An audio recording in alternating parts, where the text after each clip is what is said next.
Jika Anda mendapati bisikan-bisikan pada yang tidak baik, yang mengganggu Anda untuk berbuat yang baik dalam kehidupan, dan itu pasti ada, maka hal pertama yang dimintakan oleh Al-Quran, langsung berlindung kepada Allah dari bisikan-bisikan setan itu. Satu, berlindung kepada Allah. Fasta'iz billahi minasyaitan rajim. Berlindung. Minta. Berlindung kepada Allah. Awas-awas, kelihatannya biasa nih. Bu, Pak, mau sholat, tiba-tiba ada godaan, tunda dulu. Begitu itu muncul, langsung berlindung kepada Allah. Bahasa nabinya dibahasakan pada kita, atau langsung diambil dari bahasa Al-Quran. Rabbi a'udzubika min hamazatis syayatin wa a'udzubika rabbi ay yahdurun. Boleh pakai bahasa Indonesia? Ya Allah, saya berlindung kepadamu ya Rabb dari bisikan-bisikan setan ini. Jauhkan dia dari saya ya Allah supaya tidak menggoda saya. Ya, jadi pokoknya kalau Anda belum hafal doanya, Allahumma inni a'udzubika min hamazatis syayatin wa a'udzubika rabbi ay yahdurun. Ambil yang paling singkat, a'udzubillahi minasyaitonir rajim. A'udzubillahi minasyaitonir rajim. A'udzubillahi minasyaitonir rajim. Kalau godaannya kuat, keluarkan lewat lafaz yang kuat. Keluarkan supaya dengan kalimat yang kuat itu bisa menguatkan pada diri Anda untuk menekan godaannya. Malam-malam mau tahajud misalnya, tiba-tiba ada godaan. Rabbi a'udzubika min hamazatis syayatin wa a'udzubika rabbi ay yahdurun. Kepanjangan, a'udzubillahi minasyaitonir rajim. A'udzubillahi minasyaitonir rajim. Semakin kuat, a'udzubillahi minasyaitonir rajim. Kalau Anda ingin dengan bahasa Anda boleh. Ya Allah, saya berlindung kepadamu ya Rabb dari setan yang menggoda ini. Ya Allah, jauhkan saya dari setan ini ya Allah. Jauhkan saya dari setan ini ya Allah. Setan, pergi kamu. Saya tidak akan taati kamu. Boleh dengan bahasa kita. Paham? Poinnya adalah segera berlindung kepada Allah Subhanahu wa taala. Suami di kantor saat digoda untuk mengerjakan proyek yang tidak baik, ya Allah, jauhkan saya dari setan ya Allah. A'udzubillahi minasyaitonir rajim. Awas, hati-hati. Pekerjaan diarahkan pada yang tidak baik, minta. Di rumah tangga ada godaan-godaan, pikiran yang tidak baik. Begitu suami belum pulang, telat 30 menit, pikiran buruk, ibu berlindung. Ya Allah, saya berlindung kepadamu dari pengaruh buruk yang diberikan setan pada saat ini. Paham sampai sini? Mbak, ini yang disimbolkan oleh kejadian saat Jamarat itu. Karena yang pertama digoda pada diri sendiri. Nabi Ibrahim akan menunaikan tugas dari Allah Subhanahu wa taala untuk menyembelih putranya Ismail. Tiba-tiba datang setan membisikkan keraguan pada dirinya. Maka apa yang dilakukan oleh beliau? Maka disimbolkan dengan lontaran. Beliau lontar. Lontar jumrah itu ketika dilontar yang pertama kali, kenapa menggunakan Aqabah? Aqabah itu pada mulanya adalah sesuatu yang sangat besar yang memengaruhi. Tidak ada yang memengaruhi pada diri manusia yang paling besar kecuali dirinya sendiri, nafsu. Nafsu itu yang diaktifkan oleh setan. Di antum ketika datang setan menggoda ini, langsung minta perlindungan kepada Allah. Kenapa minta kepada Allah? Karena tidak ada yang lebih tinggi kekuatannya daripada setan kecuali penciptanya sendiri, yaitu Allah Subhanahu wa taala. Saya tanya pada antum. Antum nggak bisa berlindung minta perlindungan pada polisi. Melayani sepanjang hati, ya tapi nggak bisa. Berhadapan dengan setan itu nggak akan bisa. Polisi itu manusia, masih bisa tidur. Setan itu bahkan datang dalam tidur. Anda yang bermimpi buruk sedang dimasuki oleh setan. Setan datang dalam tidur, Anda bayangkan. Maka Anda mesti berlindung kepada, jangankan tidur, ngantuk pun tidak. Allah yang memiliki sifat itu. Dia jangankan tidur, ngantuk pun tidak. Bahkan diturunkan ayat untuk menegaskannya. Ya, Quran surah kedua ayat 255. Allahu la ilaha illa huwal hayyul la ta'khudhuhu sinatu wala naum. Apa artinya sinah? Di terjemahan disebutkan ngantuk, bukan sekedar ngantuk. Karena ngantuk itu punya dua makna dalam bahasa Arab, punya dua istilah. Satu nu'as, kedua sinah.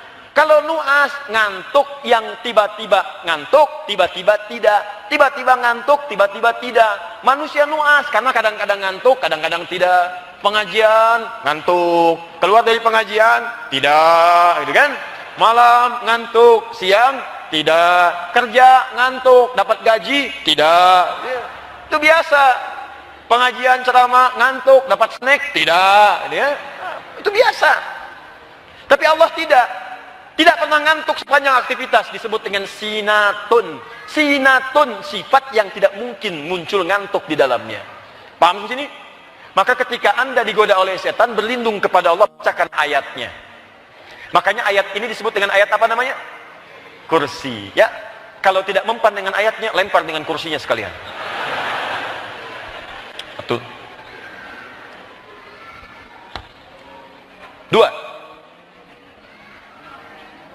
Awas. Ini kelihatan sederhana, tapi penting. Siapa tadi musuh yang pertama menggoda kita? Setan. Maka tutup celah-celah setan itu untuk menggoda. Tutup. Bikin hijab. Hijab. Ada satu amalan yang saat Anda kerjakan amalan ini, dia bisa membuat sekat antara Anda dengan setan. Ini rahasia. Saya bagi antara kita saja pagi ini. Amalan ini adalah interaksi dengan Al-Quran. فَإِذَا قَرَأْتَ الْقُرْآنَ جَعَلْنَا بَيْنَكَ وَبَيْنَ الَّذِينَ لَا يُؤْمِنُونَ بِالْآخِرَةِ حِجَابًا مَسْتُورًا. Al-Quran.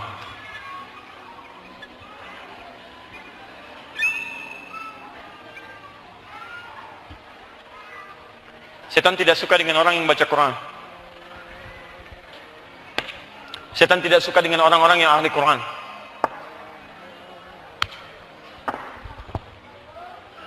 Tahan. Sudah? Maka saat Anda sedang gelisah, sedang tidak enak, sedang ada godaan-godaan yang tidak nyaman, ibu gelisah, tiba-tiba ada godaan tidak enak, ya, prasangka tidak baik pada orang lain misalnya, atau pada suami, atau hal-hal yang tidak nyaman, ambil wudhu, baca Quran. Baca Quran. Rajin Anda. Begitu Anda rajin, apalagi ahli Quran. Kalau ahli Quran itu dia mengandung Quran. Yang dikandung itu firman Allah. Ketika firman Allah ada dalam dirinya, maka setan akan menjauh dari dirinya. Hati-hati. Ingat, makanya penghafal Quran dulu itu tidak disebut dengan hafid. Penghafal Quran bukan hafid dulu istilahnya. Penghafal Quran dulu istilahnya disebut dengan hamilul Quran. Hafid asalnya yang hafal hadis, 100.000 hadis dengan sanadnya disebut hafid. Quran disebut hamil, hamilul Quran. Hamil yang mengandung, ibu hamil, ibu mengandung.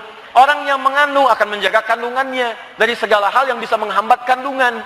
Makanannya akan dijaga, perbuatan yang buruk akan dijaga, yang melukai akan dijaga. Anda mengandung manusia aja Anda jaga. Maka ketika Anda mengandung firman Allah, Allah yang berfirman yang akan menjaganya. Makanya orang-orang yang hafal Quran, kalau dia benar hafalannya, benar cara menghafalnya, maka otomatis Quran itu akan membimbing ia selalu dalam ada kebaikan. Selalu dalam kebaikan. Buka Quran surah ke-35 ayat 32. Paling kiri agak sedikit ke atas. Ada 3 jenis ahli Quran. Wa minhum zalimun li nafsi, yang thumma awrasnal kitab alladziina astafaina min ibadina faminhum zalimun li nafsi. Ada penghafal Quran zalim pada dirinya. Ada.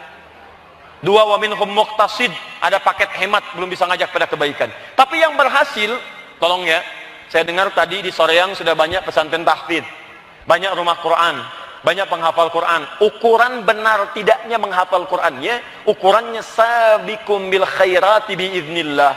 Orang kalau hafalan Qurannya benar, maka otomatis Quran itu akan merambat pada tubuhnya, membimbing dia untuk mengerjakan banyak kebaikan. Setan punya hijab kita dengannya, tutup.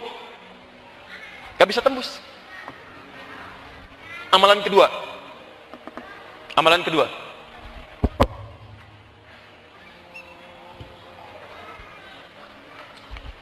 Sudah? Orang yang mencoba menjadi ikhlas.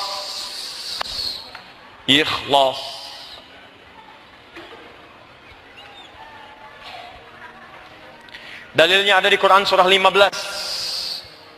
Apa artinya? Quran surah 15, apa nama suratnya?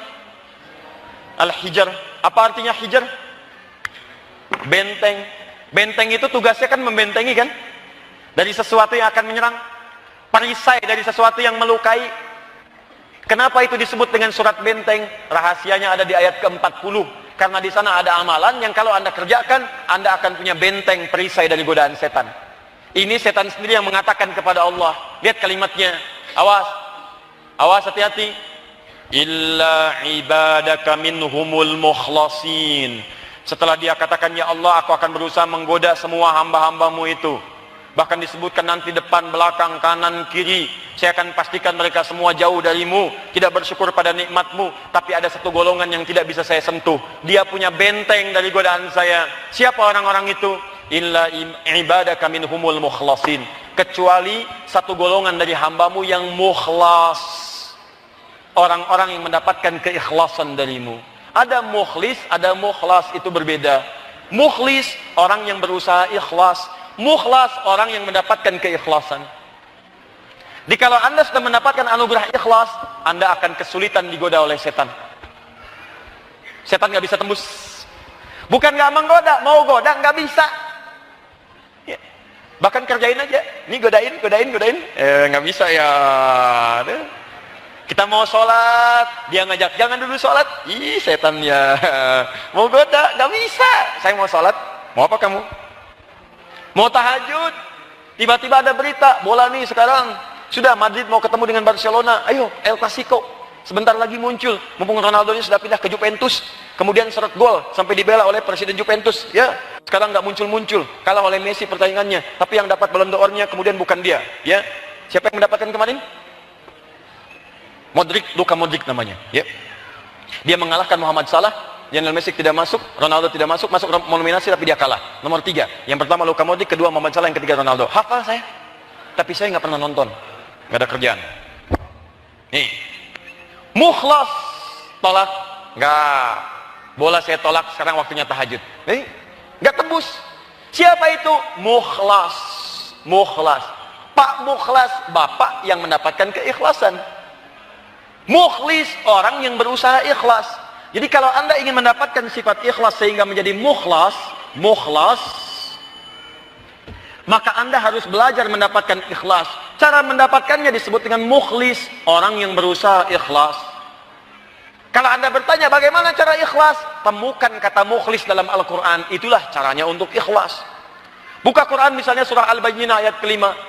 Wa ma umiru illa liya'budullaha mukhlisina lahuddin. Kata mukhlis diawali dengan ibadah. Karena itu kalau Anda ingin mendapatkan sifat mukhlis, maka rajin-rajin ibadah. Orang yang rajin ibadah akan punya benteng antara dirinya dengan setan. Ibadah.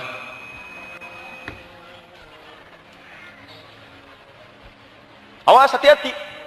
Makanya ayat ibadah seringkali dilekatkan dengan keikhlasan. Siapa tujuannya? Allah. Buka Quran surah ke-51 ayat 56. Wa ma khalaqtul jinna wal insa illa, antum tuh sering wakaf liya'budun. Kalau antum wasolkan harokatnya kasrah, bukan ya'buduna tapi ya'buduni. Liya'buduni. I-nya ke siapa? Di situ ada huruf ya yang mahdzuf. Ya-nya menunjuk kepada Allah, menyembah hanya kepada Allah saja. Karena itu setiap kalimat ikhlas seringkali melekat dengan aspek ketuhanan. Turun surah Al-Ikhlas, hal pertama kali yang disebutkan dalam surahnya menunjuk kepada aspek ketuhanan. Qul huwallahu.